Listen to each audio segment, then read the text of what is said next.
Hello everyone, welcome to the podcast Edutalk with me Hayyu Imtiyaz as your host today. In this episode, we will discuss about a topic that increasingly important in the world of modern education, online learning and blended learning. With the development of technology and the need of flexible learning, online learning methods and combination of face-to-face are increasingly used both in schools and university.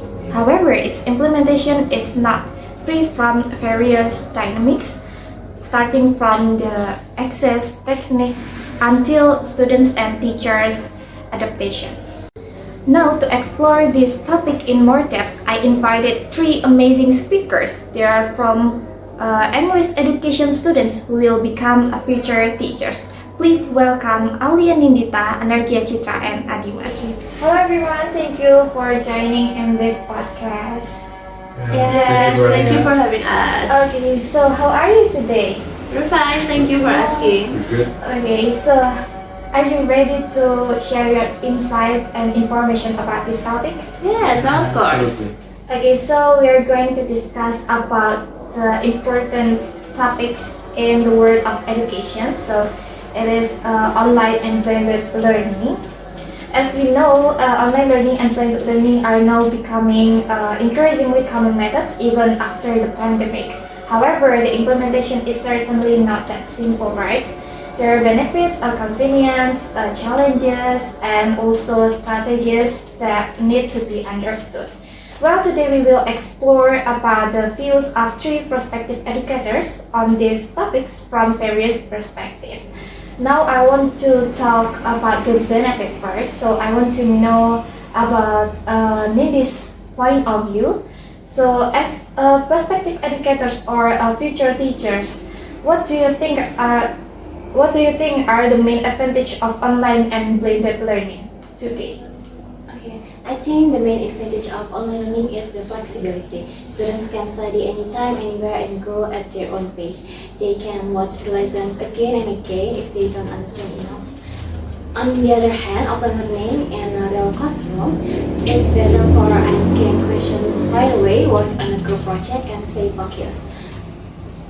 Some subjects like science experiments and art are progress better when you can do it with your hands. So both are useful, depends on the student's needs.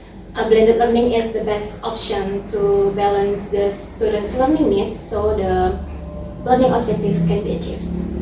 Okay, when we talk about the flexibility, do you feel that online learning is more comfortable than offline learning or blended learning? Yes, I think online learning is more comfortable for flexibility. You can learn by your pajamas at home. You don't need to go to school and you can choose your own study time.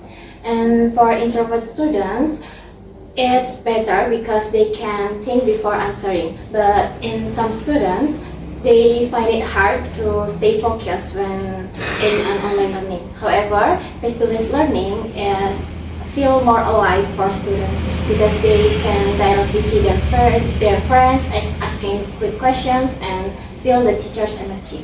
So online learning is not more comfortable, but it's flexible. A blended learning will be perfect to apply in today's educational era.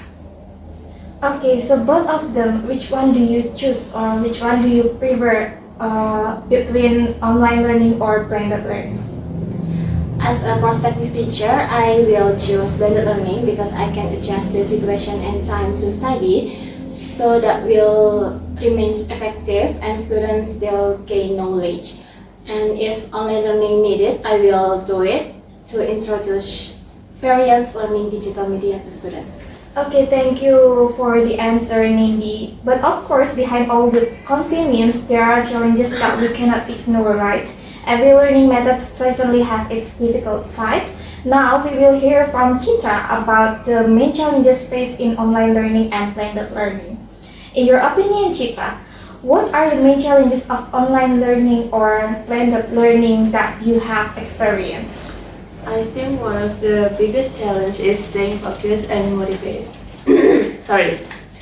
When you're learning from home, there are so many distractions like your bed, your phone, your fridge, and it's hard to stay in study mode. And sometimes the internet connection could make everything worse. Also, not everyone learns well through a screen. Some students really need the face-to-face interaction with their teacher and their friend to fully understand the material or just to stay engaged. Okay, I see. All students must feel that too. But have you ever seen students lose motivations due to online learning, and how would you deal with this as a future teachers? Oh yeah, sure. I've seen students just stop showing up to Zoom class or they turn off their camera and you're not even sure if they're still there. And it's kind of sad, honestly. To help with that, as a future teacher, I'll try to make things more fun and interactive, like using games or letting them choose the topic that they like. And I will also try to check with them personally, like send a quick message, like just to say how are you doing, and yeah, sometimes knowing that someone cares, and yeah, it can really bring their motivation back. Okay, thank you, Citra, for the highlighting those important concerns. Let's now move on to Dimas, who will talk about strategies and possible solutions to help teachers become more prepared and confident in handling online and blended learning. So, Dimas, I want to ask about your opinion. How important is the ability of teachers to master digital learning technology today? Maybe you have seen your teacher who does not understand technology and you think how best to do it. Well, in today's digital era, educational technology is very important for teacher because it's not just about using any platform or digital platform, but it's also to create an engaging and creative classroom. It's also it's very important to use better learning, as mentioned earlier. It's very flexible because it's not just about like we having 8 hours of study or something like that. You can adjust it to any student's own pace.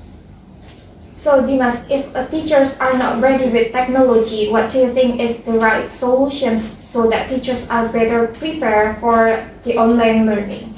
There are several solutions to help them with technology. First is schools or institutions like universities should provide regular or practice for training programs focused on the digital tools and platform and also teaching strategies itself. The secondly is peer collaborations with another teacher.